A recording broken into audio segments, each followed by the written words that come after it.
皆さんごきげんよう、上川薫です。今回取り上げる話題は、中国資本が日本の旅館やホテルなどを買い漁っているというニュースを取り上げていこうと思います。2020年から21年にかけては新型コロナウイルスの問題もあって、日本は非常に混乱した年となりました。しかし、現在においてはワクチン接種率は上昇し続け、そして世界の上位にランキングされるほどとなっています。また、新型コロナウイルスの問題が発生してからすでに年月が経っていることもあり、いずれは飲み薬の開発などにも目処が立つであろうということになってきました。それに伴って新型コロナウイルスの混乱から脱して、その後の経済活動を日常化させていくことがいよいよ本格的に見えてきた状態となっています。しかし、そのような混乱から平常運転へと戻る時においては、残念ながらその混乱に乗じた動きといったものが影を落とすこととなるでしょう。今回ご紹介する中国資本によるこうした日本の旅館やホテルの買収といったものは、残念ながらこの混乱の時期において彼らがいかに活動できていたかを示すものであり、今後はもっと注意しなければならない、政治的にも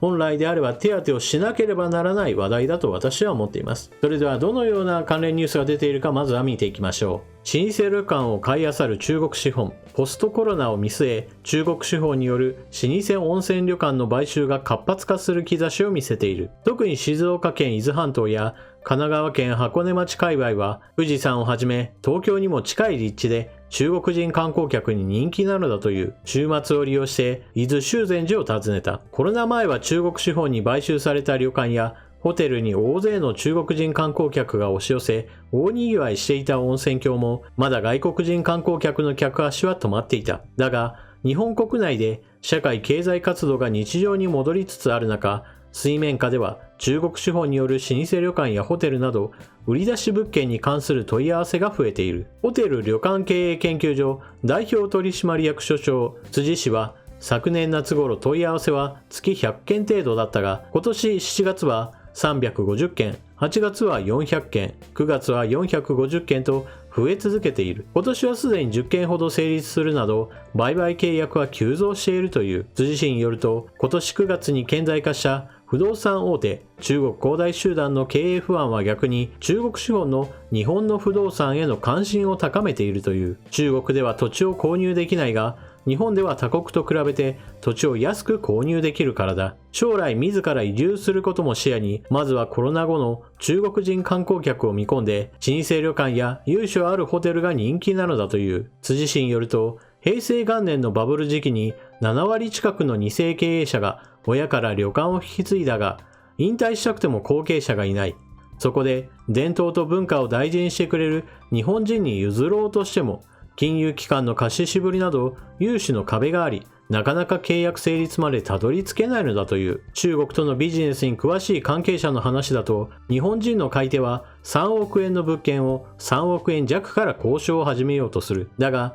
中国資本の場合、物件を内覧した数日後には、現金で5億円を置いていくケースもあったという。修善寺温泉旅館協同組合の森理事長は、ここは地元に根ざした古い旅館が多いが、中国系の旅館やホテルは祭りなど地元の行事にも関心が薄い。損得感情ばかりではなく、地域の伝統文化を大切にしてほしいという。最初に紹介した記事においては中国資本の温泉買収の話などを伝えたわけですが、では欧米ではどのように日本の観光地を評価しているかも見ておきましょう。世界で最も魅力的な大都市ランキング、東京、大阪、京都がトップ3独占。アメリカ旅行雑誌で10月5日に発表されたアメリカの大手旅行雑誌コンデナストトラベラーによる読者投票ランキングリーダーズチョイスアワードの世界で最も魅力的な大都市トップ10において東京と大阪、京都が1位から3位を独占しました。同一国がトップ3を独占するのは稀なケースで、日本の3都市が同時にトップ3にランクインするのはこれが初めてです。また、国別ランキングでも日本が3位にランクインしました。同誌は高所得者層を中心とする約300万人の読者を擁し、トラベル&レジャーやナショナルジオグラフィックと並び人気の旅行雑誌として位置づけられています。旅行業界において世界的にも歴史が長く権威ある旅行雑誌として高品質の旅行やホテル、レストラン、買い物などに関する最新情報を掲載しています。同誌が1988年から実施しているリーダーズチョイスアワードは読者が全世界の旅行先を総合的に評価し、次回の旅先候補として人気の高いデスティネーションを格付けしたランキングです。こちらの表が都市別ランキングと国別ランキングです。記事でご紹介したように、魅力のある都市として1、2、3位を日本が独占しています。その下に来るのがシンガポールやイスタンブールといったその他世界の有名な観光都市です。まず最初に言っておかなければならないのは、日本は非常に歴史の長い国であり、その非常に長い歴史の中において他の国に攻め入られて文化的に全てが廃却されるといったような断絶するようなことは起きていません。ですから日本各地においては様々な古い建造物や文化的な名所などもたくさんある状態です。一方において日本はそうした古いものがあると同時に新しいものも同時に存在しています。それこそ東京というのは古いものと新しいものが混在しているという意味において非常に文化的においても得意な存在となっています。そのような観点から言って日本の都市というのは東京と京都、この2つの新しいものと古いものが混在しているという意味において非常に魅力的な国でもあるのです。また現在においてはそうした魅力だけではなく経済的な格差も残念ながら日米間には存在しており、日本に行けば安いお金で高いサービスが受けられるという意味で非常にコスパのいい旅行先にも挙げられています。例えばヨーロッパのレストランガイドであるミシュランなどにおいては東京は非常に美食の街であることを紹介されています。すでにフランスのパリなどとも肩を並べるかもしくはそれ以上だという評価などもされることがあります。このような欧米からの評価というのは当然のように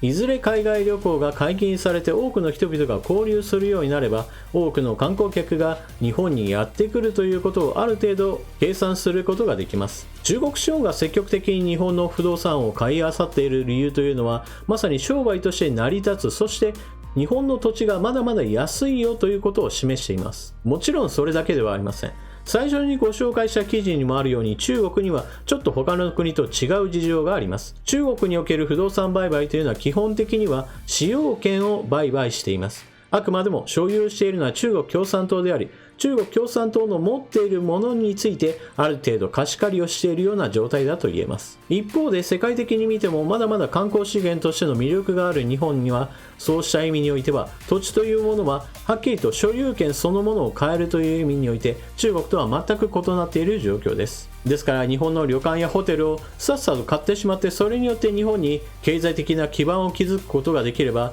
もしも中国本土で何かがあった時にそれ以外の保険として日本に土地や不動産を持っていることがお金持ちにとってはいわば隠し財産になるわけです。また日本と中国は近い状態ですから中国の経済状況以下にかかわらず中国からのお客さんを自分の経営している不動産へと招くことが彼ら自身にとってもお金を回すサイクルとなります。しかし一方においてこのように土地を買い漁られる日本の側からしてみれば残念ながらこのようなことを果たして良いことかといえば私は良くないことだと思います。というのもこのような中国資本の旅館やホテルがどんどんと増えていけば基本的にはその地元経済とのリンクというものが外れてしまうことが考えられます。今回の記事でも少しだけ触れられてはいますがこうした旅館やホテルといったものはほとんどの場合地元の行事などに深く関わっていることがあります。祭りを行う時にはある程度の協賛金を出すようなこともありますし、またそのような祭りに従業員などと総出で関わるようなことも当然あるでしょう。そのようにして地元の活動といったものにどんどんと関わらない施設が増えていってしまうのは当然のように地方文化を廃れることにもなってしまいます。またもっともっと大きな視点で言えば中国においては不動産を買うことができずあくまでも使用権の売買にとどまっている一方において日本においてはなぜそのように海外の資本がはっきりと土地そのものを所有できるようになってしまうのか、このような不平等についても私は是正すべきだと思います。海外資本が買えるのはあくまでも日本においての使用権の売買にとどめるといったことをもっともっと議論の中心に持ってきて法制化などを進めるべきだと思います。特に現在においては岸田政権が経済安保政策についてもっと重要視していきますよということを宣言している状態ですから、このような海外資本が日本の資産をはっきりと所有できることを問題視して経済安保政策の一環としてもはや日本の土地といったものはあくまでも日本の企業や日本の個人のものであり、それ以外の海外資本が買う場合においては使用権にとどめるといったような法改正などを進めるべきだと私は思います。もちろんそのようなことをするためには様々な法律改正といったものが立ちはだかってくるとは思いますが、しかしそのようなことを議論しなければどんどんと主要な土地などを海外資本が買い漁っていき、それらの土地にいつの間にか旅館から住宅へと変わり、住宅になっった時にどんどんと中華系の人たちが集合して住むような場所へと変貌してしまう可能性なども考えなければなりません。現在の日本の法律だとこうした中国司法による日本の不動産の買い漁りといったことを取り締まることはできません。合法的な行為として行われているからです。ですからそのような行為をそのものを規制するような法律の規制といったものをしていくというのが中国に対する警戒感をもっともっとはっきりと鮮明にする政策だと私は思います。皆さんは今回のニュースをどのように受け止めるでしょうか。ぜひともコメントしていってください。それでは動画最後までご視聴いただきありがとうございました。チャンネル登録していない方はぜひともチャンネル登録を、そして動画を見終わった方は評価ボタンのクリックもよろしくお願いします。それでは次の動画でまたお目にかかりましょう。またね。